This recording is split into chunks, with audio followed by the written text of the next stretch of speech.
that must be a thing that keeps people in marketing and PR up at night. How do you reach, create, activate a new customer base? Like, if they knew how to do it, I'm sure they'd be doing it. I just wish I saw a little bit more Effort. progress.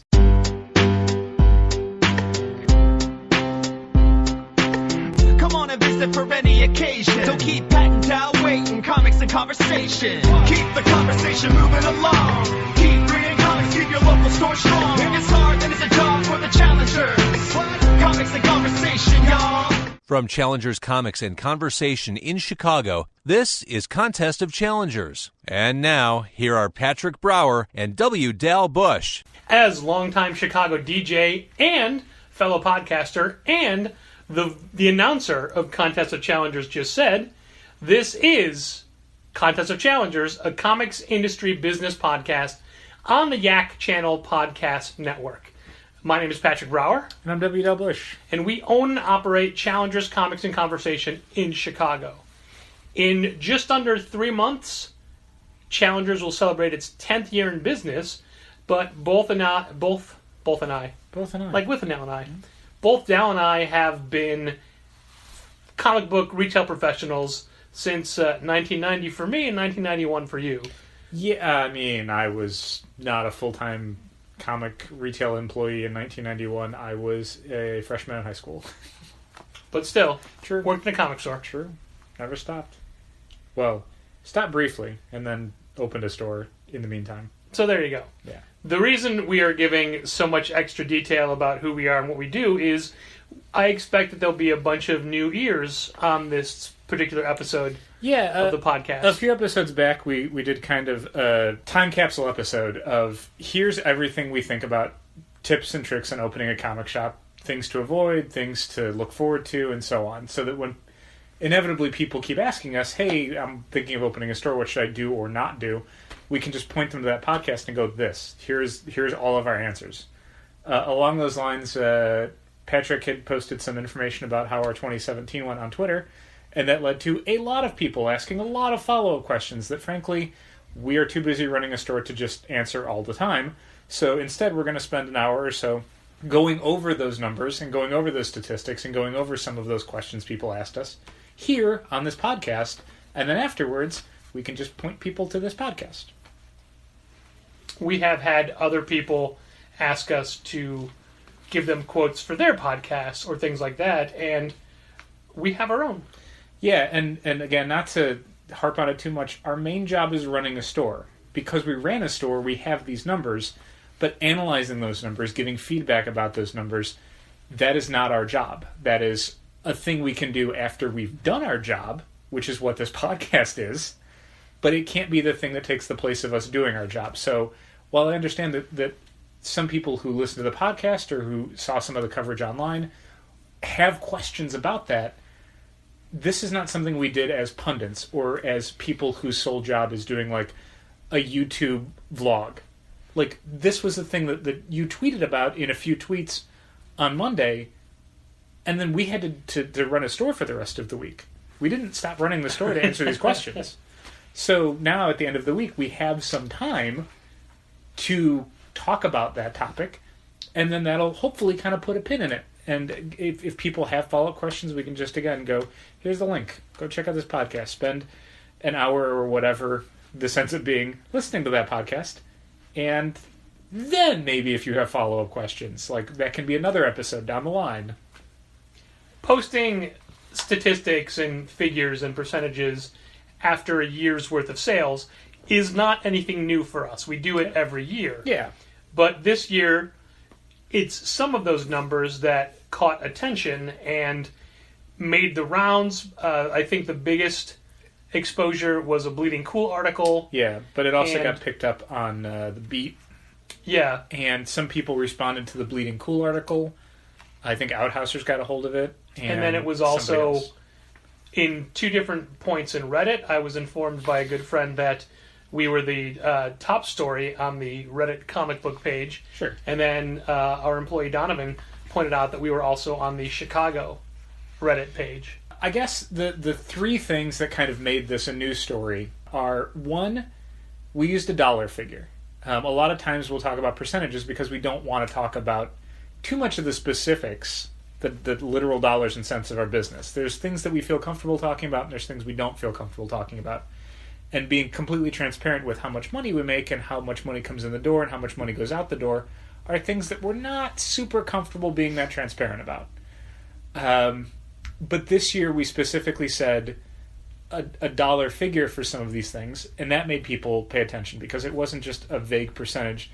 It was something that had context. People understand how much, thousands of dollars is, or tens of thousands of dollars. They understand that that's a lot of money. The other thing is we talked about Marvel, and Marvel is still the biggest publisher in the industry. So talking about Marvel is a great way to get a lot of people to pay attention. You talk about Image, you talk about Dark Horse, you talk about Fantagraphics. Some people will care. Most people, it's not a thing they're really aware of. You talk about Marvel, ears open up. And the third thing was numbers went down. Numbers going up, people don't really care that much. Numbers go down, everybody's got a take. Yep. So those are the three things that really, I think, caused this year's statistics to stick a bit in the minds and social media feeds of people. Some retailers, some journalists, some fans, some creators. Bill Sienkiewicz posted the Bleeding Cool article on his Facebook group, and that got a long thread going. And all of these places have long threads, and all of these threads have a lot of comments from a lot of people. Mm-hmm. And it's the internet, Sure. So no one should expect anything really worthwhile out of it. Everyone's an expert on the internet, Patrick. I was pretty disheartened, however you want to say it, Sure. by the number of people that really wanted to tell us how to do our job and to tell us why the numbers are down, and Which would point to things that don't apply. One of my favorites was somebody saying, I'm sure they have a ton of lenticular covers left over. They probably bought too many of those. didn't stock lenticular covers. We didn't do those. I think Marvel Legacy and Incredible Hulk, I think, are the only two we got, I think. Yeah, it was just the Legacy cover and Hulk. Yeah, and we did sell out all the Hulks right away. So that's a thing. Real quick, though, because I don't want to be accused too much of hypocrisy. Obviously, we traffic in a little bit of it. We're human beings. We are usually talking about different parts of the market that are not the retail part. We'll talk about what publishers are doing. We'll talk about conventions. We'll talk about what some creators are doing. And we'll usually have a take on that. All of that is informed from our experiences selling books to people. While there's things we would like to see, again, every other segment of the market do or not do, I hope, and we probably have, but I hope we haven't spent too much time essentially like Monday morning quarterbacking, saying this is what they should have done. There's things I'd like to see them do, but I'm not a publisher. I don't run conventions. Yeah. I don't create comic books. So all of these things can be easy to see in retrospect, especially when a lot of people have kind of got the knives out. But it's a lot of speculation. It's a lot of, I don't know why Marvel does some of the things they do. There's probably a very good reason for some of the moves they've made that don't make any sense to us in the retail community. But all I can say is, as a retailer, this is what I would like to see them do. I'm not one of those people who's writing a letter telling Marvel, these are the things you have to do to fix your market. It's not one size fits all. Right. One of the things I'd mentioned to you is that a lot of the people who are kind of telling us what we should have done to fix our 2017 aren't retailers, because retailers know better. Retailers understand that not every store is the same, and a book that could be a bestseller in one store could bomb in another store. So saying, well, I sold hundreds of copies of this book, why didn't you sell that? We could say, we did, nobody cared. Yeah. So, and there were those kind of reactions. Yeah. They were very specific. Well, my store does it this way. Right. But a lot of the people are folks that don't run stores one way or the other. Either they're in the industry or they're not in the industry, but they don't necessarily run stores. So there were definitely a few people who had the, let me fix this for you. And it's like, well, thank you for the input. I could tell you why that's not going to happen, but again, running the store, don't have time to post on a message board. The number of people that said something like, if this is happening to Challengers and they're a great store or they're great businessmen, I can't imagine what it's doing to everybody else. Mm-hmm. And thank you very much for those comments. We are not great businessmen. Yeah, I would disagree with that. Thank you. Thanks for thinking it. We do run a business. We are technically businessmen. Yeah, I can't speak to some of the times that people say that we're like an important store.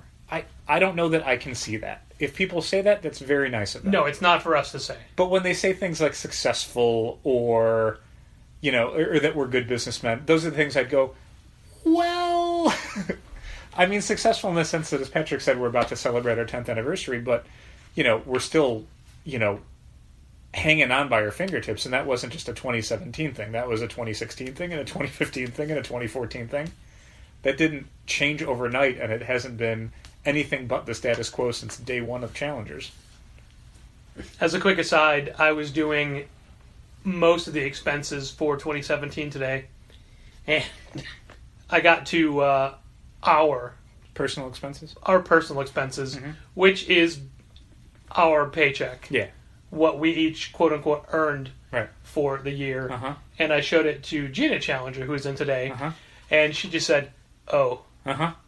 because it's so far below what everybody else who works for Yes, us literally makes with their real everybody jobs. who helps out at the store, who has a full-time job, makes more than us. I wouldn't be Every single one of them. I wouldn't be opposed to putting considerably in front of that. I mean, anywhere from more to considerably more, Yeah. depending on who it is. So yeah, that's the thing. But anyway, we do this because we love comics, and comic books. hopefully you do as well. So I have a series of notes for this That's because I don't have a screen to jump back and forth from, and I almost said, let's record this in front of a monitor, but I printed things out. So first I'm going to go over the tweets that were put out. We are down 6.8% from 2016, and that is our lowest yearly total since 2013. October and December took the biggest hits.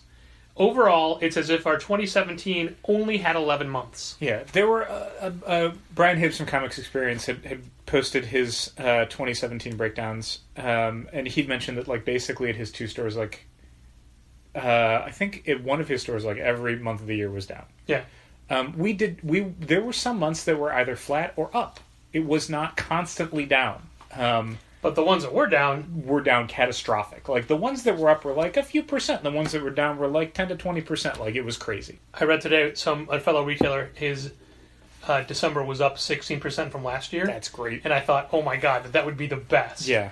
That was the thing that we were maybe hoping for. Ferraris for everyone. Yeah, I wasn't too surprised by how our December turned out. It seemed, based on the product that was coming in and the way the holidays were going, that I wasn't surprised when the numbers came out and it was like, oh, that was down a lot. Yeah, I mean, it was down a lot. we only had 6 days of Christmas sales Yep. because of online shipping or whatever. Yeah.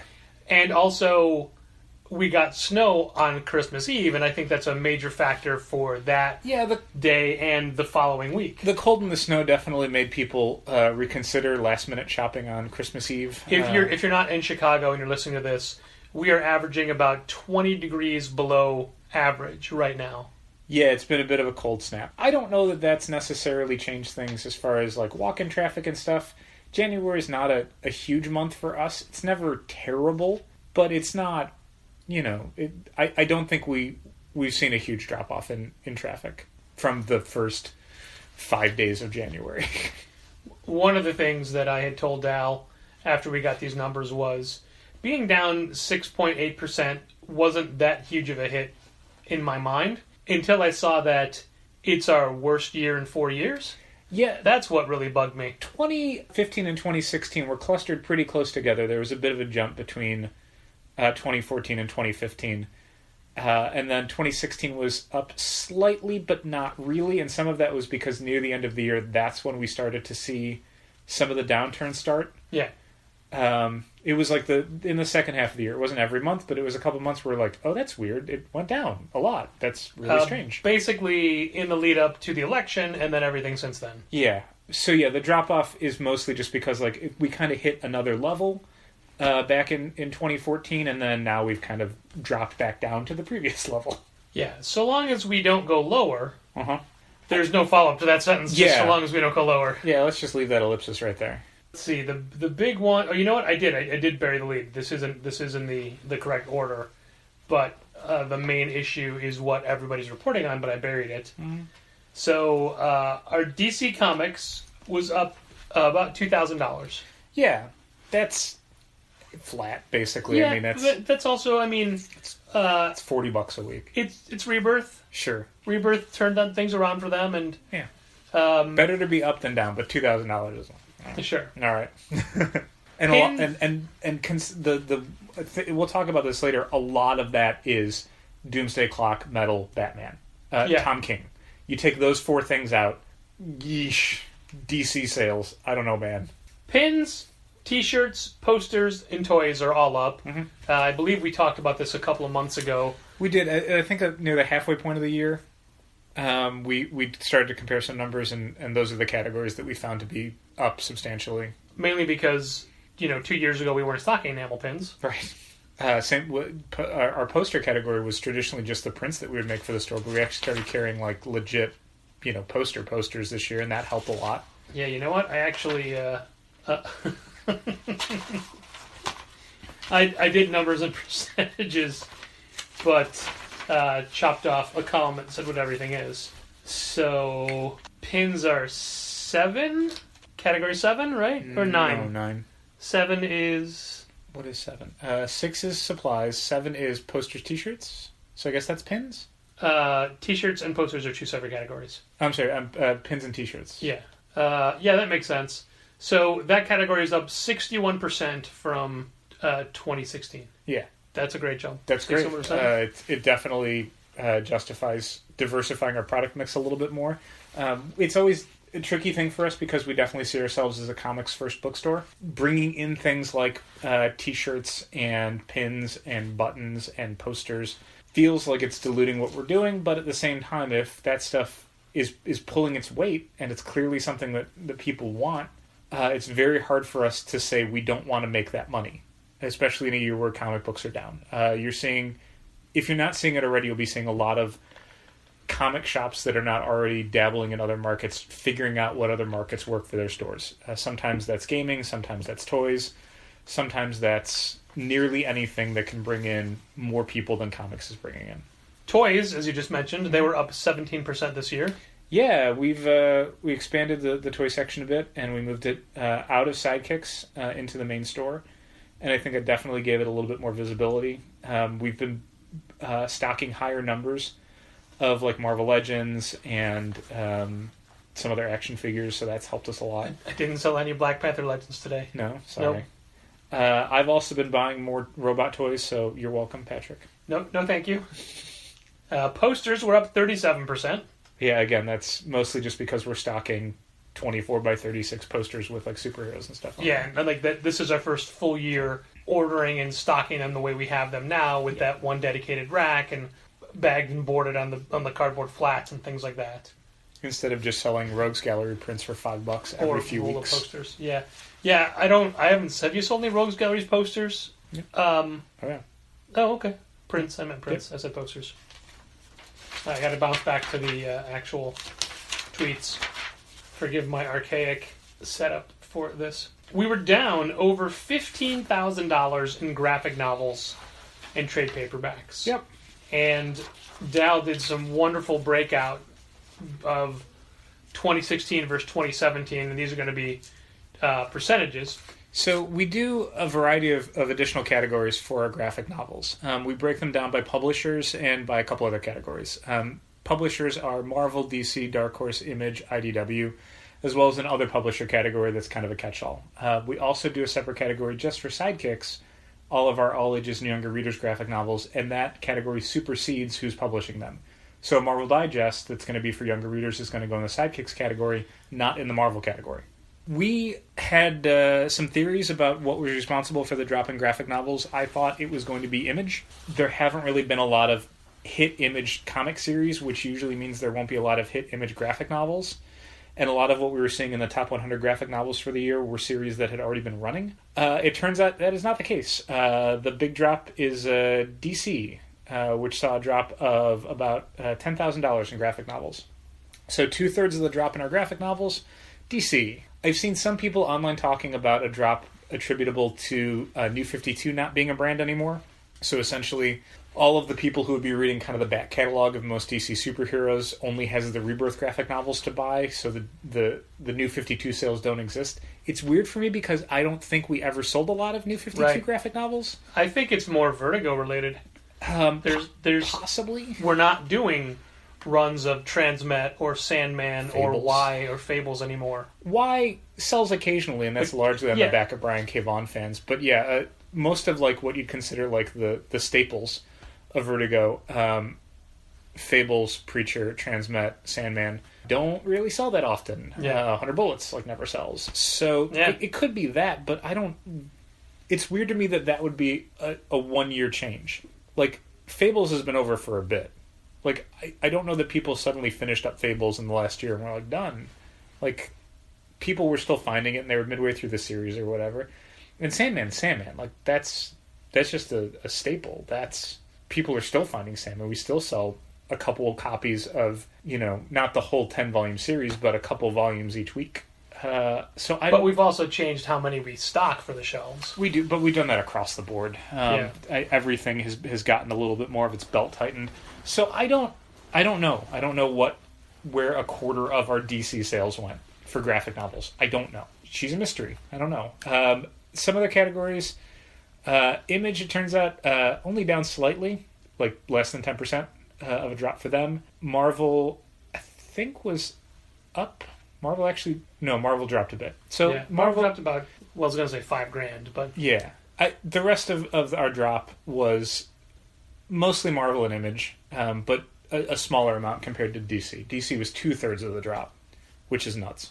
That is a huge, huge drop in graphic novels out of nowhere. So yeah, that's weird. I don't have a narrative that I can spin off of that. If it had been Image, we could talk about how less casual shoppers are coming in, and they're largely the ones that are buying Image graphic novels, and maybe they're not finding new series because of, a lack of top talented Image doing new projects. But none of that's true because Image went down a minimal amount. Well, I think a lot of our consistent Image sales has to do with the front tables. Yeah, but that would be stuff that I'd love for there to be new books every month that we can go, oh yeah, this. Yeah. Like, I'm not doing that with Elsewhere. Like, we could, but that feels like it would be wasted space. We tried Elsewhere, and people didn't care. Why would I put more effort behind that? And it's a book that you and I both genuinely like very much. And it's a $10 first volume, but again, like this, that would just be, good money after bad. Like, I don't know that I want to invest more in that. The stuff that we have spotlighted on our front tables right in the front window, there's not a lot of stuff that's kind of brand new. Stuff like Bitch Planet's been around for 3 or 4 years. Saga's been around for over 4 years now. Yeah, Green Valley, but it's not... But that's not... It's done. That's a smaller spotlight thing. Like, the series that we have up there, again, it's Saga, it's Wiccan the Divine, it's Bitch Planet, it's... we've had, like, East of West, or Black Science, or... Descender. Yeah, so it would be nice if there were some newer stuff, although... There have been a few new volumes that came out over the last 2 years that we've been able to do well with. Stuff like Snot Girl and Seven to Eternity and Monstrous and The Fix and so on. So I expected Image to be more responsible for some of the graphic novel sales drop, but they really aren't. So I need to kind of get that out of my head and concentrate more on the fact of, I don't know why DC stopped selling in graphic novels. I didn't realize we were selling that much DC, but apparently we were. I don't know what the switch is. It's not like people stopped caring about Batman or Watchmen. I don't know. Real quick percentage breakdowns for the categories for the store. 2017. Alphabetically, Dark Horse is about 5% of our graphic novel sales. DC is 19%. IDW is 3%. Image, 19%, just like DC. They've got a very similar sales figure. Marvel is at 20%. Everybody else is at 20%, except for we have some uncategorized ones that make up 2% of everything. Yeah, basically some graphic novels that somehow I missed tagging this year. And then Sidekicks is about 11%. Yeah, the main reason I did these numbers was because one of the long threads that came about because of our Marvel numbers and our 2017 numbers was someone who had a very long rant or suggestion, or somewhere in between, of that we should focus more on manga and that we should focus more on all ages books. And they talked a lot about how easily manga books sell and how often manga fans are looking for new books, which Anecdotally, I know there are stores that do incredibly well with manga, but I know stores where that's not the case. And that picking the manga hits can be very tricky. The audience isn't necessarily, coming in every week and buying a handful of new books. Like, if that were the case, I guarantee you every store in America would have a huge manga section. Yeah. Like, it would be a no-brainer. As it is, there's a lot of... Why did Tokyo Pop go out of business? Right. I mean, I know they're back now, but they did. And, like, one of the suggestions was, like, One Piece has 85 volumes or whatever. It's like, most stores that even carry manga are have said, we can't stock 85 volumes of a series. Like, we'll sell a lot of the first few and a lot of the last ones, and the kind of in the middle there, we really have to be careful about what we're carrying. Because you can't stock 85 SKUs continuously. Like, that's not reasonable. And who even has the shelf space for that? No. Even American superhero comics, that when they start to have 11 and 12 volumes, they start to recompile those into 3 and 4 volumes because, keeping 12 SKUs in print is ridiculous. And then having them consistently available and stores having to stock all 12 of those in case you sell volumes 1 and 2. Like, that's not... Yeah. So, we do have a manga section. Could we have more manga? Maybe. I'll admit right now that's a fault of Challengers. Both Patrick and I are not people that are huge into manga right now. There would have been a time 15 or 20 years ago where we absolutely were. We've fallen out of it. We don't have our finger on the pulse of the manga market anymore. We try and carry a few different kinds of series.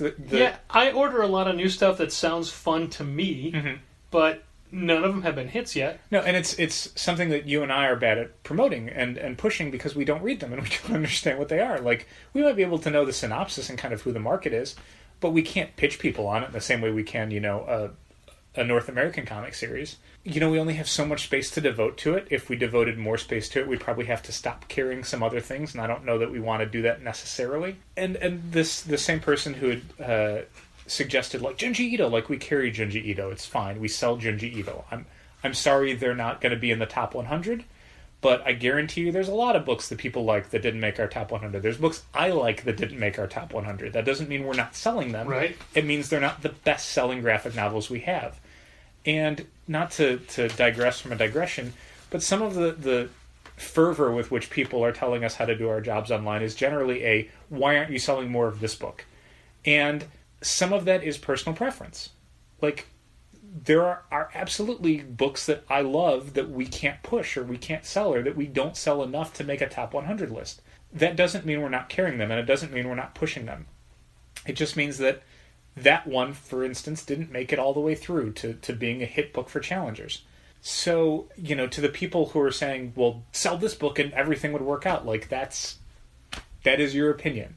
I have opinions too. These are not empirical facts. Like, there isn't really that many books in the market that everyone can agree, like, you should be selling a lot of these. It's vagaries of the market. I don't know what to tell you. For a lot of the articles that were going around, I didn't necessarily read the comments because it's the internet, you don't read the comments. And I read some of the comments. There were some were pointed out to me that they were usually either nice or about the industry. Nothing so, like, on Reddit there wasn't anything specific about us. Sure. A lot of the reason why this got so much traction is because, again, we talked about Marvel, and a lot of people want to talk about Marvel's publishing. People up and down the spectrum of fans to haters have a lot of thoughts about Marvel Comics. So the other thing I wanted to mention, though, is that the same person had suggested, they should be doing more all ages stuff, like Raina Telgemeier's a beast, and her books are amazing, and we're ordering cases of Amulet, was it, I think? Amulet or Bone. We're ordering, cases of Bone every week, and it's like, I wanted to pull these numbers out to go, 11% of our graphic novel sales are Sidekick sales, are all ages younger reader stuff. We'd like it to be more. We are always pushing more into that category. This is a success for us. This is a thing that we started doing more of a few years back, and it's a big part of our business. We do have a kids section. We have hundreds of square feet devoted to all ages and younger readers' graphic novels. Again, I'm sorry more of those books weren't represented on our 100 top-selling graphic novels. One of the reasons for that is because our kids' graphic novels don't necessarily, even with brands like Amulet and Bone and creators like Raina Telgemeier and Art Balthazar, those sales are spread out a lot more than they are with the non-all ages graphic novels that we sell. The general reader graphic novels that we sell, we do a lot more hand selling. With the all ages stuff, kids kind of discover that stuff. You can hand an adult a book and say, give this to your kid, they might like it. But it's kind of hard to do that to a kid. They have to find it for themselves. They've got to flip through stuff. They've got to look around. Yeah, that's one of the things I always tell parents is that we can't tell a kid what's cool. They have to find it themselves. Yes. And while definitely, more of them will gravitate towards things like Bone and Amulet and Raina Telgemeier and Teen Titans Go, they'll still find stuff that's been sitting on the shelf for a few months or a few years. That book will just look cool to them. Yeah. And that's why we stock so many different books. So while we might not have as many huge hit books in that category, we have a lot of singles and doubles, basically. A lot of books that are selling, a dozen copies a year instead of a few books that are selling 50 copies a year. And it's not as if Raina Telgemeier had a new book out this year. She did not. Ghost was a while back. It was May of 2016, and we still haven't sold out of our initial order of Ghosts. No, so to the person who's like, they should do more all ages stuff, we have every Raina Telgemeier book in stock, multiple copies. Don't worry about it. We understand that she's very good at what she does. She's been to Challengers. We've been promoting her books for a while. We're good. But that particular thread you're talking about, somebody pointed out to me online. I looked at it and just shrugged it off because I don't want to have these discussions on the internet. I want to concentrate on selling comics in my store. Yeah. But then it was somebody else who we respect who specifically called us out and said, hey, what do you think of this thread? Sure. That I had to go in and read. read, and it was, my replies were a little bit curt. Yeah, even with a tweet storm or a threaded comment, Twitter is not a place for nuance. No. It's designed for curt, quick replies. So something like this, where someone is basically telling us how to run our business better, the response that is going to be on a podcast like this, where we can elaborate a little bit more freely instead of having to kind of, kludge everything down into the smallest amount of information possible. And earlier you used the phrase Monday morning quarterback, which everybody knows what that means. But it was this particular Twitter thread we're talking about where Tim Seeley coined the term backing aboard Budinsky sure. for the comics industry, uh-huh. which was fun. Yeah. But anyway, what started all of this was the tweet that I was burying. We were down $21,000 in single-issue Marvel sales alone. Yep, that's a big number. Not graphic novels, not T-shirts or posters or action figures, just single-issue comics off the shelf. Yeah, which, to kind of clarify that, because I saw someone get it wrong in the Bleeding Cool comments, that's not saying we got stuck with $21,000 worth of product that didn't sell. That's saying that the amount of sales we had was $21,000 less in 2017 than it was in 2016. So to the person who is saying that we should have been cutting our numbers, we were. That's not the problem. Right. The problem is we had to keep cutting our numbers. Now, I did a breakdown of percentages for a lot of these things, but it's just rough eyeball percentages. So that drop is a 23% drop. For Marvel? Yeah. From year to year? From year to year, yeah. Yeah, that's a big number. You don't like to see double-digit drops in general, and you certainly don't want to see, much like the DC graphic novel sales, a quarter of your sales for a category just disappear. Right.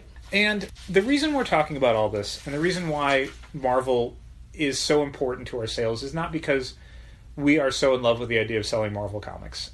We sell a lot of different kinds of comics. I like a lot of the stuff that Marvel's publishing, but I like a lot of the things DC's publishing, and a lot of things that Image is publishing, and a lot of the things that Boom is publishing, or Dark Horse is publishing. I like a lot of different kinds of publishers. That's one of the reasons why I co-own a comic store. The reason we talk about Marvel, and the reason why a Marvel drop is so significant, isn't necessarily just the dollars involved. It's that Marvel is a publisher that draws people to comic shops. When Marvel has a hit book, like a Black Panther, a lot of people discover comic shops for the first time, and while they're there, they buy a lot of other things. If things go really well, they become long-term customers. Conversely, when Marvel sales are down for a store, that's customers who are not just not getting as much Marvel stuff, they may not even be coming to your store anymore.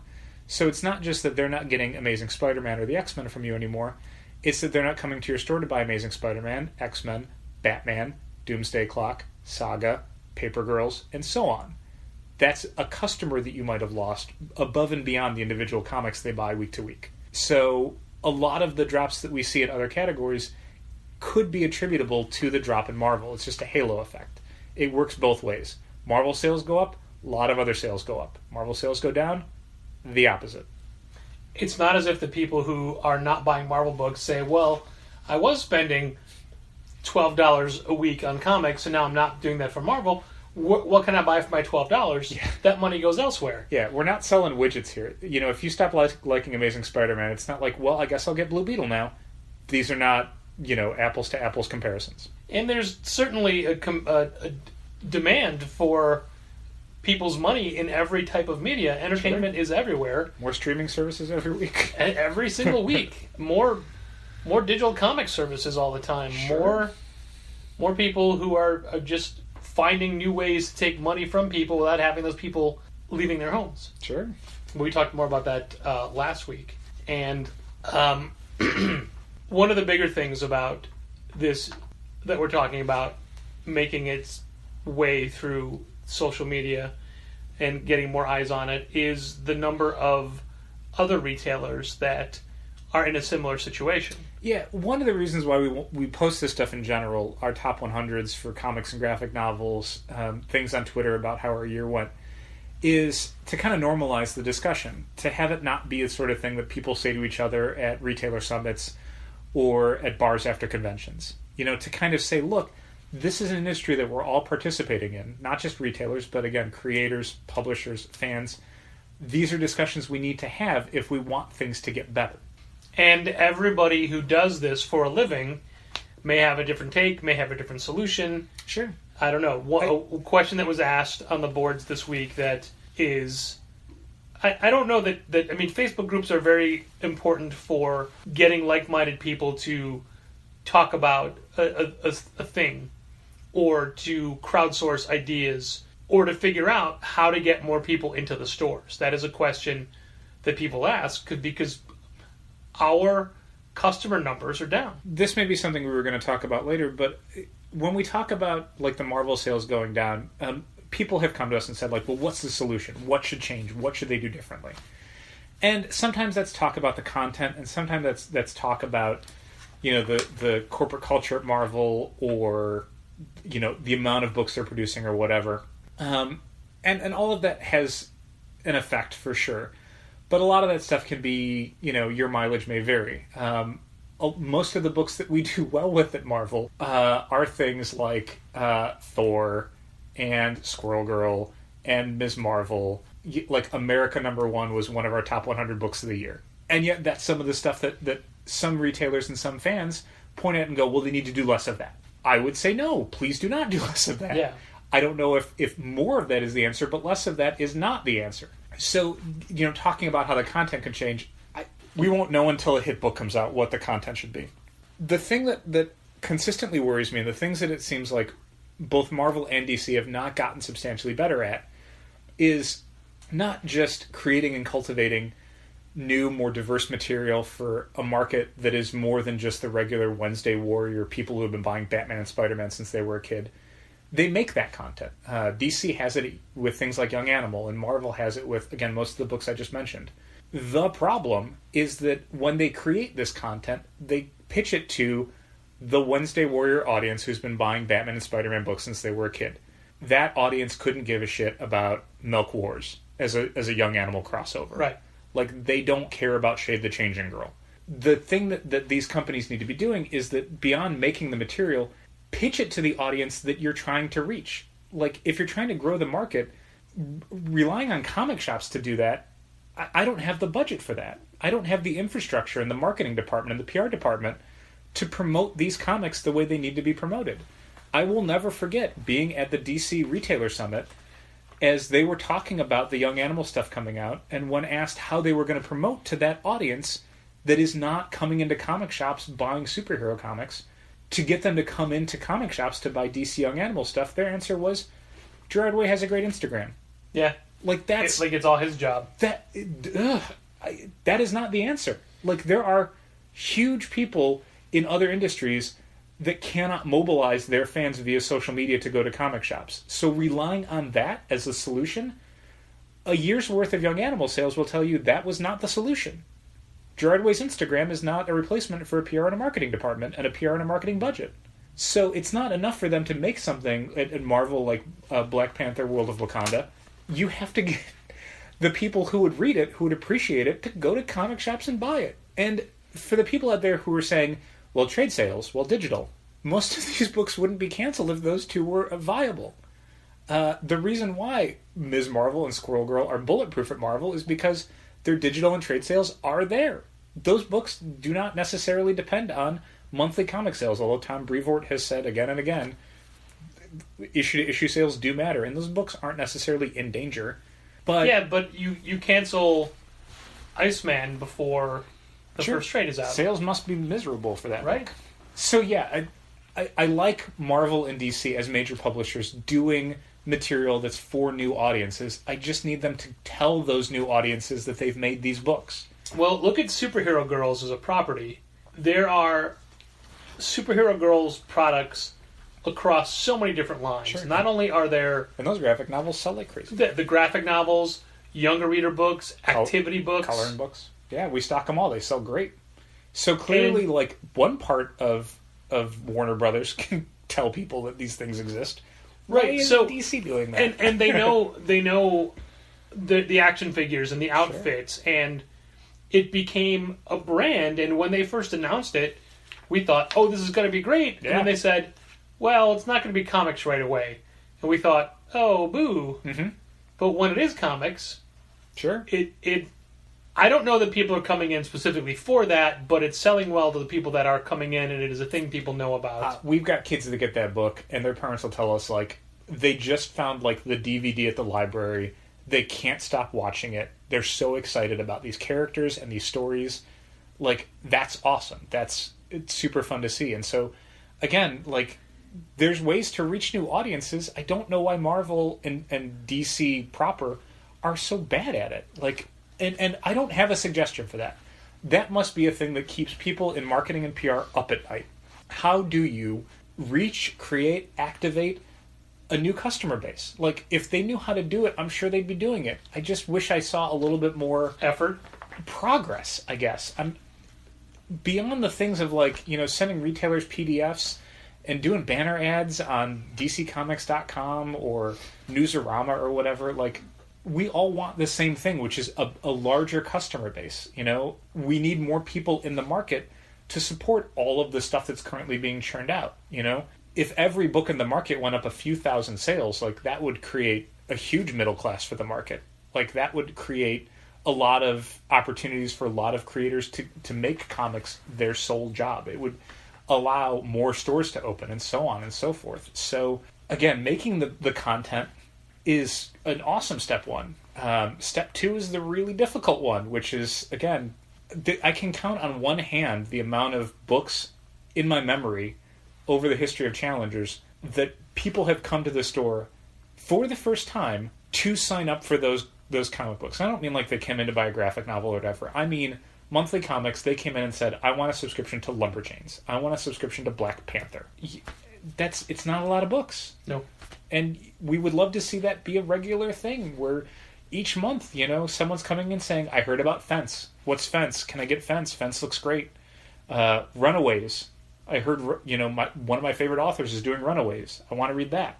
Yeah, we don't see nearly enough of that. And I think that's obviously the thing that needs to happen to correct a lot of these things. I mean, you could make Spider-Man better, I guess, but I don't know what better even means in that context as far as fixing sales. I don't think Dan Slott's Spider-Man is so bad. It's maybe played out, but it's not, you know, terrible. I've read terrible Spider-Man books in my life. This isn't that. After we recorded last week's episode, I came to Dow with a bunch of rumors that I'd gotten from places and people on the internet. Mm-hmm. And one of those was Nick Spencer taking over Amazing Spider-Man. Okay. I have a follow-up to that. It's not happening? No, the artist. Oh, okay. I'm surprised you even said the Nick Spencer thing.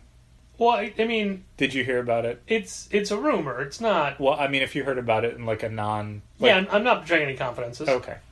Who's the artist? Ryan Otley. Okay. Guy's looking for a gig. Yeah, right? Right? Lost his job. But anyway, I recently saw an article about jobs that didn't exist X number of years ago, like 10 years ago. And it's things you'd expect, like app developer or... Uber driver. Oh, wait, yeah, no, that's literally. well, I mean, taxi driver. Right, but that Uber driver was on there, Sure, and I okay. think it shouldn't have been. But one of them was influencers. Yeah, that's a tough thing. I've mentioned that a few times as a thing I feel like comics doesn't really have. It doesn't have anyone who's, going on, and like Blair Butler is the person I can think of, like 6-7 years ago, who is somebody who was doing reviews on A national scale. yeah, who was saying, "Hey, check this book out," and people were going, "Okay, I will." We don't see that. If it's happening, it's not happening in a way where it's translating into sales at a comic shop. It may be translating into sales on Amazon or on digital sales, but I'm not seeing anything in store where several someones are coming in and saying, "Hey, I'm looking for this book," which is usually the indication of like, "Oh, somebody talked about this." Right. Like NPR, when they talk about My Favorite Thing is Monsters, we got a lot of people all of a sudden who were like, "My favorite thing is monsters." The only real thing I can think of in comics that's doing that is when Bleeding Cool says something, but that's not content. That's collectibles. Yeah, People are all that's- of a sudden asking for something because Bleeding Cool said it might be valuable, not because they're excited about a comic book. It's not repeatable. the payment for the influencer job, because a lot of these jobs it would say, oh, an app developer makes X amount of money per year. Sure. Well, an influencer you can't gauge yearly, but according to Forbes, the average is if you have 100,000 Instagram followers, you get $5,000 a post. Okay. Now, I don't know that we would ever have that kind of money to spend. But even if we did, I don't know that we would, because I don't know that having any celebrity say, hey, you should get this book at Challengers. Right. I mean, their followers are over the entire world. Sure. If they see that product, they could get it anywhere. So I imagine this is more for brands than it is for specific locations. Yeah, for sure. And the other thing, again, is just how to turn that into an activated customer is a really tricky thing, because we've done plenty of stuff where people have liked it on Facebook or shared it on Twitter, and then it's an event that no one shows up to, or a book that nobody buys, or whatever. Yeah. So I can't imagine that the scale of that changes the outcome, which is it's very easy for people to push a little heart button or push a little couple arrows button. Right, yeah. But it's very difficult for them to actually go to a store and buy something. All right, Dal, I was doing more paperwork today, as I mentioned. Yay. And I have a couple of more statistics I would like to put out. Okay. And we pulled the Christmas cards today. Oh, save me the trouble on Tuesday. And off the top of your head, Monday, Tuesday, Wednesday, do you recall how many cards you gave out? How many club members came in? Oh, like past New Year's? Yeah. Oh, gosh. I don't know, 6 or 7 maybe? Okay. I'm guessing.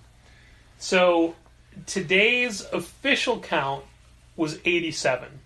Okay. That's how many Christmas cards were still in the boxes. Okay. Now, I already gave out 2 before that, so that gives us to 89. Sure. So we're at least 94. Okay. So 94 of our subscribers did not come in for the whole of December. Yep, sounds about right. That is 31% of our club. It's a lot of people. 31% of our subscribers didn't come in over a 31-day period when... Patrick, when we talk about our subscription service, what's the one thing we tell people on when we expect to see them? once a month. Once a month. At least once a At month. least There welcome once to a come month. more, but once a month is the rule that 31% of don't people said, follow. no thanks. Very, very disconcerting. And I posted these 2 facts on social media today, and I got some other club members say, wait, what does that mean? Every 3 weeks, I Does make it a mean- bunch of deadbeat phone calls. Did it mean they didn't come in at all for over a month? 3 weeks. But they asked you to hold product and you haven't picked it up, and they haven't picked it up? Uh-huh. Yeah, it's not that they're not going to. I mean, some of them. I would need more than 2 hands to count the number of people I know in our subscription service that literally will not come in unless they are called. If I call them in 2 weeks, they'll be in. If I call them in 8 weeks, they'll be in. If I don't call them, they will never come in again. I don't get it. So strange. Extra work. It used to be such a thing like, oh man, I got to get to the store on Wednesday. The comics are out. Yeah. Or Thursday. Not Whenever it's anymore. for me. Used to schedule my classes to make sure I'd have time to go to the comic book store, or actually the bookstore, to get comics when I was in college. Anyway, here is a more positive statistic, I think. Okay. We stocked our store with product that we bought from 113 different vendors, manufacturers, distributors, creators, you name it. Gosh. 113 different content creators or distributors. So, like, we'll get, obviously we get a lot of stuff from Diamond Comic distributors, but we'll also get stuff from a poster vendor or a comic supply vendor or action figure vendor or additional book vendors or a local creator or whatever.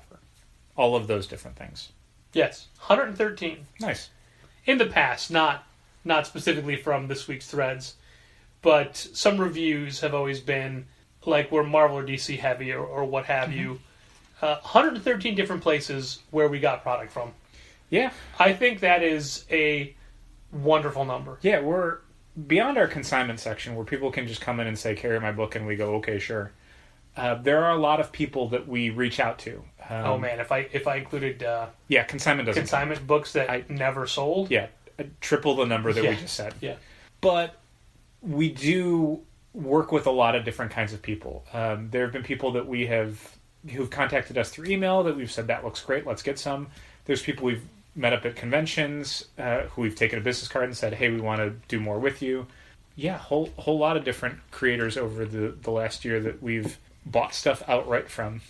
I want more of that type of talk amongst stores in social media. I want people to say things like that or to promote people that they do well with. Sure. When talking to Mitchell Davies, Mitchell will talk about a local book that does well for them, and I would think, man, that sounds great. I totally want to get that, but shipping to Australia is quite expensive. We've found out in the past when sending prints and things, but I would love to get books from him and then give him books and things like that, just because. Well, next time you go to Australia, just bring it with you. Sure, right, exactly.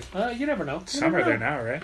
I wonder. I don't know. I'm pretty sure that's how it works. And I have a suggestion. I'm going to ask you this. For me? Cold. Yeah. For the store, but I want your opinion. Okie dokie. What do you think of this idea? Mm-hmm. And this is kind of based off of Brian Hibbs and Comics Experience's book club. Uh-huh. What if we picked a new graphic novel each month and did a window banner for it? Can you go into more detail? Yeah, sure. Like, we have our normal size window banners, okay, which is a horizontal format. Sure. Pick a book, so we have a book to talk about. Okay, spinning. Okay. So we have a giant graphic of the cover. Okay. And it'll say, just Spinning by Tilly Walden, now in stock. Okay. Just to see how many people look by and say, what is that?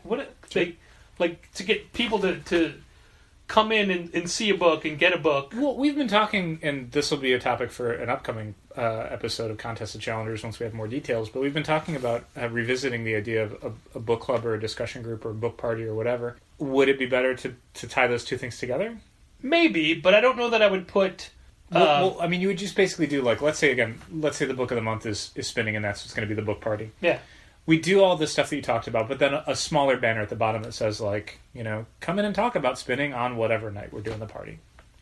So we loop those things together where we create a feedback loop of, like, someone sees the banner and they're like, oh, cool. And then when they're buying the book, you can go, hey, come back and talk about it. Instead of just, if we did Cucumber Quest, where people come in, Cucumber Quest, great. Like, beyond another volume's coming out at some point, like, what is the thing that is the next part in this process? The difference between what you're suggesting and what I'm suggesting is I wanted to pick something new that's coming out to get people excited. Sure. And the book club books wouldn't necessarily be new. Like, that's a thing that... we could do both. We got a lot of windows. True. I wouldn't mind doing the thing that's two different banners next to each other. One that's like whatever the book club thing is with a little banner. And then one next to it that's, Bizarre Romance by, Eddie Campbell and Audrey Niffenegger or whatever. Like, here you go. Like, this is coming out in March, I think? It's March? Yeah. Something like that. Like... Or something that we would put it up in March to say, hey, it's on sale right now. Yeah, sure. Either one of those. One of the things I wanted to do, eventually, replacing the graphics that we have on our windows, would be something more rotated. That we would have, I don't know if it would be, I think we talked about it being like a fabric piece, or a poster, or a print, or something. Yeah. That instead of, the multi-panel Chris Giarrusso mini characters, having one of the squares be Doomsday Clock, having one of the squares be Judas #1, having one of the squares be whatever, and then rotating through those so, when a new book comes in, everything shifts down and the last one is gone. And doing that where there's more promotion on the windows of new stuff that's been coming out. And also it can be events or whatever. One could be a sale, or one could be Women's Comics Month, or one could be a signing. We would just need to find a very affordable way to do this. The financials, I don't even know how much something like that would cost. Like, to do this on a regular basis, each one of those is at least $100, depending on how you print them. Well, what would it be if we got the normal banners but in color? Can FedEx do that? Yeah, I don't know what the cost per square foot is, though. It's... I think the black and white, I want to say, is like 75 cents a square foot or something like that. Okay. The color, I think, might be closer to like maybe $7 a square foot. Okay, but the black and white banners aren't expensive. No, but if you times them by 7, they become a little bit more expensive. Sure, but you only times them by 7 once. Yeah, the thing is, though, if we were... I don't know if we're talking about two different things. If we're talking about the thing I was talking about, where it's a longer-term piece that stays in the window, it would have to be a more resilient material than currently what we use, because... What is your longer term? It depends on how many windows we do. 7 months? Yeah, 9 months? No, not 9 months. It would be... If we did essentially one a week, where there was a new book coming out and everything shifts around, each one would stay up for 8 weeks? 8-9 weeks? Well, we can't do it behind behind the dollar books, the back issues. Well, depending on how we do it. I haven't worked out all the logistics, but if we essentially did... If it's a hard thing we could slide in... Well, I was thinking if we did something that had grommets on it, yeah, and then we weighted the bottom, you could just hang it and drop it and it'll level itself out. Mm. Because putting stuff on the window means you have to do a plasticky material, because otherwise the moisture is going to obliterate it very quickly. So I don't know if something on a fabric might make more sense, might be more cost-effective, less cost-effective. I genuinely don't know. I haven't investigated any of this. But I like the idea of doing that, because it gives us a lot more space to advertise. I forgot that. I suggested that to you a while ago. Hey, what if we did fabric or, something offset from the windows? Sure. Yeah, no, I do like that. It allows us to change things up a lot more. I just don't know how much it would cost, who would make them, how quickly we could get them done. With Kinko's, we're able to turn something around in, less than 24 hours. If we decide, we want to do Judas #1, how long is that going to take to come back in? Is that, a couple days, a week? And then we also have to get permission from the publishers to be able to do this. I don't think that would be too difficult. Okay. And honestly, we don't get permission for most of the promotions we do in the window featuring different publishers' graphics. So True. I don't know. True. Depending on where this gets done from. Yeah, we sign a thing at FedEx that says we don't own this material. So if Marvel complains about an interior sign that features Wolverine on it, FedEx can go, look, they said it was okay. Yeah, so FedEx, they're covered, which is fine. They want to be absolved of any blame. Which is fine. Anything else beyond that, they don't care about. So I assume the same thing would happen at another graphics company, if they even care. Because we've done window graphics over the last 10 years, and we've never signed anything from anybody. Right. That's true. Either they don't know or they don't care. Well, to be fair, all those graphics have been designed for us specifically. But they all feature corporately owned characters. That's very true. Chris Giarruso's okay with all the G-Man characters being on there, but when we first opened, we had a Hellblazer one, we had an Aztec one, we had a Spider-Man, we had a Batman, Hawkeye. we had a Cat. Sure. Yeah. Anyway, so yeah, that's as far as doing graphics like that. I'd love to do that. I don't know if it's cost effective, but we can investigate it for sure. Sure. Well, here's a fun story from the week. Okay. Which may or may not negate all of this talk. Yay! We got an email from somebody who works at the company that owns our building that says, hey, your lease is up in less than 3 months. What did you plan to do about it? To which it's very funny, because since September, we've been trying to work this out. Yeah, we have emails to multiple people at the company about wanting a new lease, and almost all of these emails end up with somebody else emailing saying they don't work here anymore. Mm-hmm. So I sent the trail. I'm like, look, on this day we sent this email to this person, and then 2 months later we got a reply from this person, and now it's 2 months after that and nothing has happened. And this new person said, yeah, everybody that you've all of those people don't work here anymore. Yep. And we'll happily work up a new lease. We'll have the attorney do it. Which is interesting because the previous person said, oh, I'll get right on this tomorrow and I'll send it over. They were probably fired the next day. So we're once again at a point where our landlord knows we're interested. Yeah. We're just waiting for their offer. Yeah. I don't worry as much that they're ghosting us or that they don't want us to stay there so much as the big question now is like, what is it going to cost us to stay? Yeah. And if things go badly, we have significantly less time to get out. Yeah, but we've worked fast on things before. If at the end of January they're like, this is our number, and we're like, we can't do that, and there's no negotiation, there's no way to compromise, we could still figure something out. I believe that fully. Yeah, I do too. Yeah. It's just not ideal. No, obviously we've wanted for 6 months to get this thing put to bed so we could, move on with our lives and right. figure out our next, 2, 3, 5 years, whatever.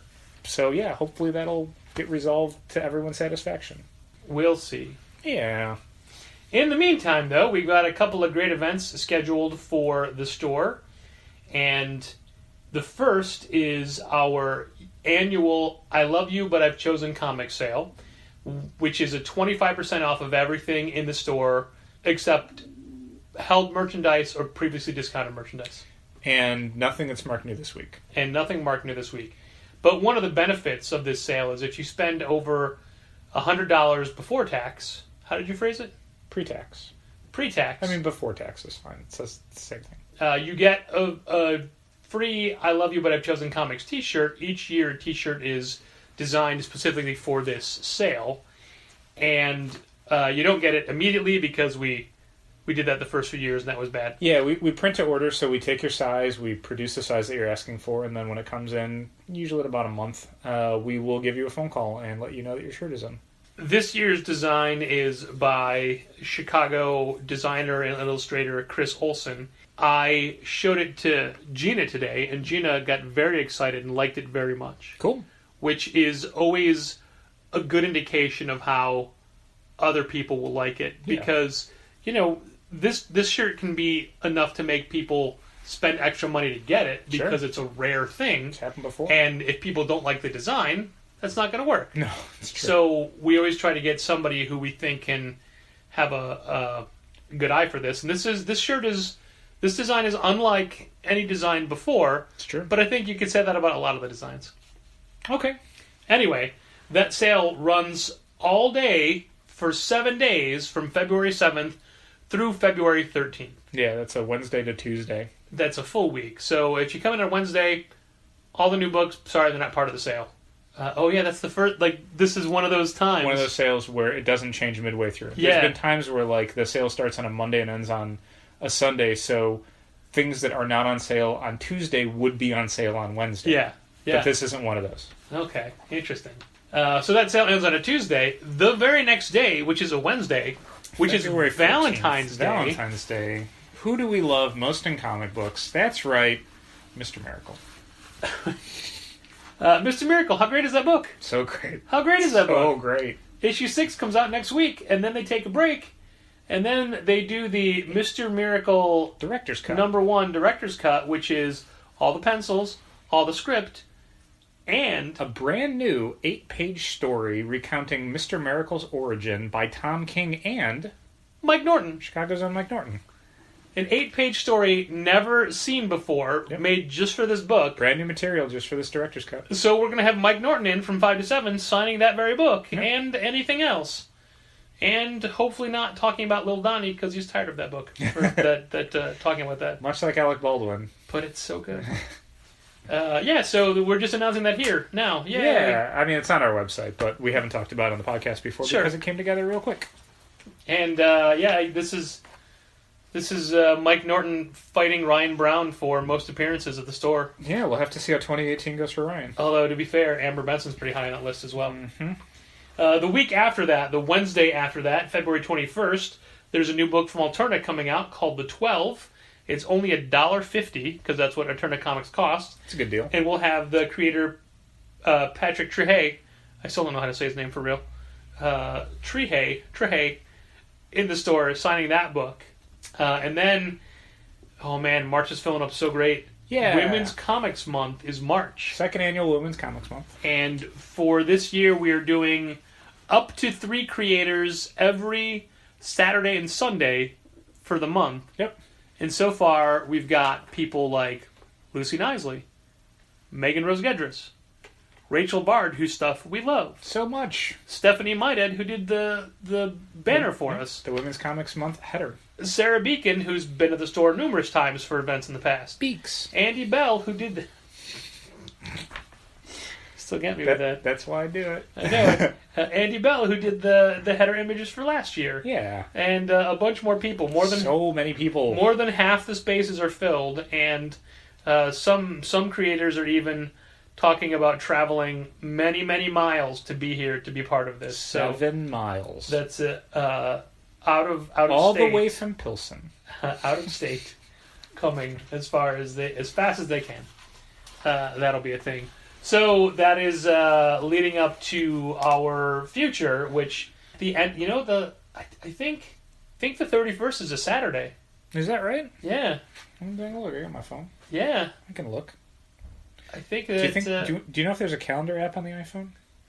Oh gosh, I wonder. I learned today how to. March 31st is a Saturday. That is 5 Saturdays and 4 Sundays in March. 27 possible creators. Sure. Up to 27. Also, Patrick is not 100% privy to this yet, but there are potentially many, many more events that we will be running at Challengers. Yeah, can I ask why I'm not privy to that? Because I wanted things to firm up a little bit more. You will be in the next email when there's a little bit more. Well, one of those people wanted to talk to me about their idea today, and I said, I don't know what you're talking about. Sure. And they said, oh, I'll just talk to Dow. Yeah, I mean, this felt like a thing that I could move on and then. I don't want to be all Kent here, but why didn't I get that email?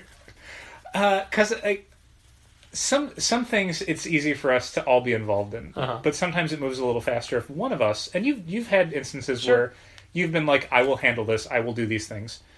Once there's more information in and things are a little bit more solidified, then you and I can talk about like what's the best way to approach this. And a lot of this is things where I will be more involved in it because I'm not asking you to be involved in it, because you do a lot with your time off for Challengers. So these are things that I can do with my time off for Challengers. Sharing the load, if you will. Mm-hmm. But there are a lot of different discussions that are being had within the larger Challengers ecosystem about what we can do in 2018 to create more fun events at the store. We put right in our name Comics and Conversation, and for one reason or another, it's felt like maybe the last few years we've kind of gotten away from that. Either events that petered out because we didn't feel like the interest was there, or demands on our time that kept us from being able to pursue some of those ideas. So we're reaching out to other folks at Challengers beyond Patrick and myself for ideas and to help us work on ideas that we have. That should be bearing fruit in February, March, April. Not just ideas, but ideas that they're excited about and want to participate with. There's things that we've suggested, like these are things we'd like to see Challengers do more of. Who wants to help us on that, or who wants to take the lead on this? Or who has a better idea. Yeah, but then also, like, what else should we be doing? A lot of this is saying yes to basically any idea that people have that they want to try out, because honestly, our 2017 was down almost 7%. We'll try nearly anything. Who knows what the next thing is going to be? Maybe it works, maybe it doesn't. We'll give anything a shot. So if you've been looking for Challengers to do more stuff beyond signings and sales, we have more stuff on the way that's in the works. We'll talk about it more again once we have firm details and we're a little bit further along in the process, but it is something that we're looking to. It is something that we're excited about and think can be pretty big for everyone in 2018. And the other thing, real quick, a little postscript, if you have things you want to talk to us about in regards to all of the numbers and 2017 stuff that we talked about, again, come into the store. There's a joke that Patrick and I have with each other where someone will email a bunch of questions or come in and want to talk about a lot of stuff and then kind of not buy anything. And that is, Name the store is Comics and Conversation, not Comics or Conversation. You had a fun phone call just this week. Yeah, someone who'd seen the coverage on Bleeding Cool or someplace, Reddit maybe, and then had called up basically saying, I don't shop at your store regularly. I came in for Rick and Morty. I come in for Free Comic Book Day, but I don't live in Chicago, so I don't get there that often. But here's all these questions I have. And it reached a point, like, I tried to answer them and be polite, but some of them did reach that level of, like, what could Marvel be doing differently? Or what do you guys do in Marvel graphic novels? And it's just like, I don't have those numbers handy. I'm behind the counter right now. It's afternoon on a Tuesday. There's people I need to be helping. I can't do this. So if you do want to talk about these things, and you do have the opportunity to do so, come into the store. Patrick and I usually are happy to talk to people about these sort of things if they shop at the store. So I'm not saying come into the store and have a list of questions that you need us to answer and then walk out the door.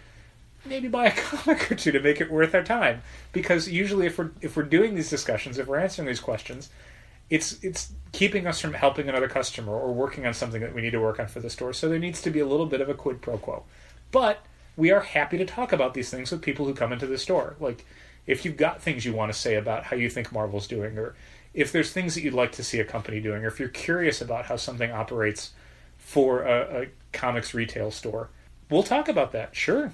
There was a gentleman who was in today who was buying the new Ryan Hughes book, I Am a Number. Yeah, I want to read that. And I don't know, like, it was a gift for somebody. Mm-hmm.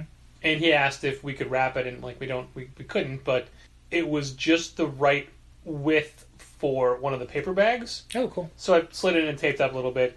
And then I started talking about Ryan Hughes, and I'm just going on and on about Ryan Hughes. Mm-hmm. And I don't know, he seemed to be into it, he seemed to be excited, but it's a situation where, like, I might have gone just a little too far. Yeah.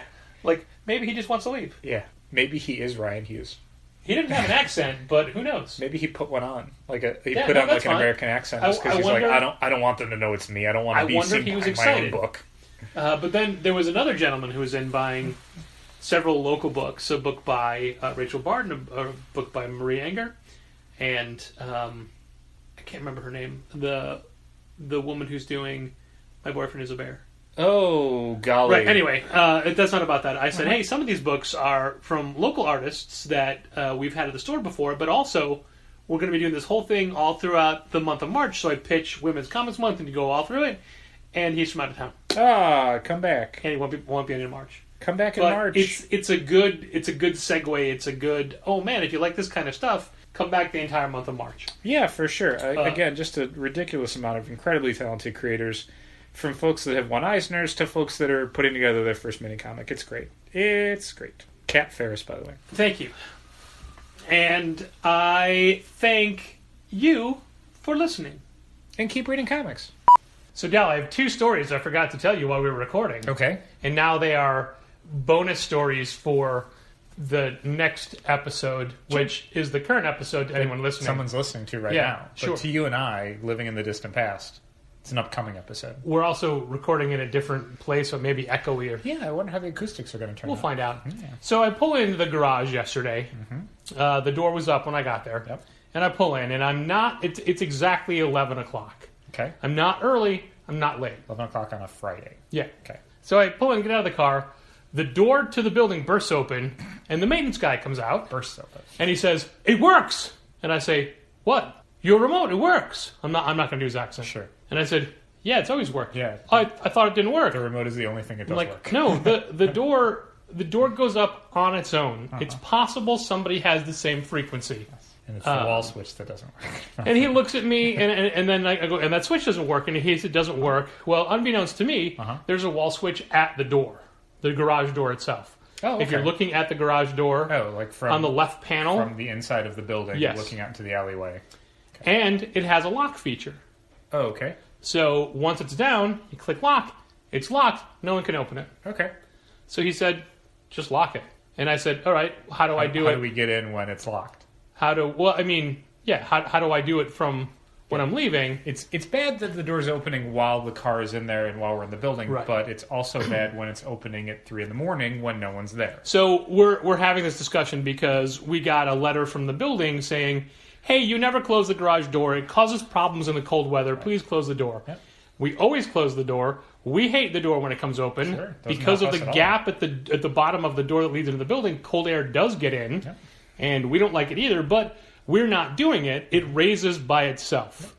Possibly a flaw of the mechanism. Possibly someone in the neighborhood with the same frequency. However, Dal and I were actually outside of it when it went up one time on its own, and there was nobody around. There wasn't like another car pulling up or someone in the Yeah. other garage. I mean, if it's on the same frequency, it would have to be like a block or two away, which is like, that's a pretty far distance for the same frequency to work. And I can tell you that our garage door opener only works at that garage door. Yeah. It doesn't, like, we can't hit it from half a block away. No. We can't hit it from even pulling into Western. We have to be in the alleyway Right. to make it work. So if somebody has it at the same frequency, they must have a much stronger transmitter than we do. I guess. But anyway, he's like, just lock it, and then we'll have somebody come out and check out the actual unit in the new year. Great. So we lock it. He leaves. I go inside. Next time I'm out back, door's open. Okay. So the lock doesn't So work. Lock didn't do anything. Did he leave you like a number that you can contact him with? No. Or like an email? So we can't tell anyone like, we locked it, it didn't do anything. Right. But I mean, he wasn't like, oh, this is the procedure. He's just looking at it and says, oh, there's a lock thing. Mm-hmm. Hit that. So this wasn't like, you dummies, you haven't been doing this. Right. So that doesn't work. So that's something. Still the same thing. And I love it that while you sent me the email from the building, which they've never changed the email addresses Yeah. that we've asked them to, so we both get the emails. In fairness, the people that we told to do that don't work there anymore. Yeah. So I know who this new person was. no one we can complain to So about that. I was out at the time you sent it to me, and I composed a quick reply, and I can't get it to send it all from my phone. Weird. But when I got back home, that draft was still in my... Okay, because I got it. Yeah. I got your response. Well, I mean, I eventually sent it. Sure. But you didn't get like 12 of it. No, I just got one of them. And I mean, it's not that I couldn't have told them the same thing. It's just that there are certain situations where I'm like, I'm not going to rob Patrick the ability to be mad about this. No. I mean... Because sometimes you specifically want to send a response. Yeah, Because no, it's you're true. more heated about it than I am. So it's like, okay, cool. And her note was short and to the point, but it did make me mad because Sure. it's them saying, hey, close the door, Yeah. when we closed the fucking door. Yeah, not our fault. A next story. I don't know if you noticed, but a week or so or a couple days ago, or I don't remember the time period, I took one of our back issue columns with us and I threw it in the back of the car. I did notice that. Well, I had extra time on Thursday, so I thought, I'm going to Home Depot. I'm bringing this in with me. I'm going to figure out a new way Yeah. to do A this. sturdier way. And I'm not leaving until I do. Sure. And I did. And the best part was I built all three of them in Home Depot Oh, neat. with no one bothering me. Weird. And when I needed a tool, I would go find it from the shelf. So weird. I would take it, I would use it, and then I would put it back. The only thing I didn't do So was use a hacksaw there. when you had to pay for this thing, constructed out of a variety of things available at Home Depot, I specifically went to a cashier, and someone else was like, just go to the this go to thing the- I built is these 4 things. Charge me, please. go to the self-checkout. I go, there's a lot of... They're like, nah, it's fine. There's no UPC. I'm like, all right, but somebody had to come up with a wand Sure. and Scan scan parts of it. everything. Okay. So I built them all in Home Depot. I brought them in 3 brand new yesterday. ones? 3 brand new ones. They got their first coats of paint today. Mm-hmm. They need more, Sure. They usually do. and then they'll be sealed. Okay. So And then stickered. people... What's that? Stickered? Are we going to put stickers on the top like we did with the last ones? You don't know what these look like at all. I don't. That's why it's a So question. the answer is yes, but not what you're thinking. Okay. Because we can't. Rolled up and put inside. Because the tops are not flat. Okay. So you'll see them tomorrow. Okay. You'll see them Sure. right away. Yeah. But they won't be in use for like another week or so. That's fine. However, these new ones cannot be broken. Okay. To be fair, when we were figuring out how to build these the first time, Uh-huh. this is a design that Ashley Challenger had suggested. Okay. And I said, oh yeah, we can do this and we can do this. But when I went to Home Depot, I could not find the pieces. So this time you were like finding it. This time I did. Sure. And I was willing to put in the effort there. And it made me very tired. And Can imagine. the hacksaw that they had that I was using did not have a handle. Okay. So that made it a lot more Yeah. difficult. And I couldn't use Strenuous. wood saws. No. That's a clue. Okay. They're not wood. I got it. That's how they can't break. Well, I mean, technically anything can break. They but can fall over. I'm not going to. They can fall over a bunch. They can lose their paint. Yeah. They could mark up the bottom of the boxes. If I don't know if you can see me in this light, but there's pink traces in my beard Can't tell. and in my hair, Can't tell. and it feels rough. And this arm is especially red. Yeah, the lighting's not very good. I can't tell. And I could take a paper towel now and rub my face, and it would come back pink Okay, that's because there was no ventilation where I was spray painting. Yeesh. However, I managed to not get anything on me. I wore a trash bag and a whole paper towel bandana. Okay. My glasses were off, rubber gloves, Okay. but enough of the beard poked out Sure. that it got some Okay. paint on it. So we'll have new back issue columns Cool. that can't be broken. Cool. I realized today while I was out walking around, like you and I had talked about what I was going to work on January 1st, and it's like, oh well, we can work on the end of year sales numbers, and we can also work on inventory for tax filing purposes. And I realized like, top 100 graphic novels, top 100 comics. That's the thing we usually do. Sure. So that'll probably people will have already seen it by the time this episode goes up, and who knows, we might have even talked about it. I don't know. Probably. Sure.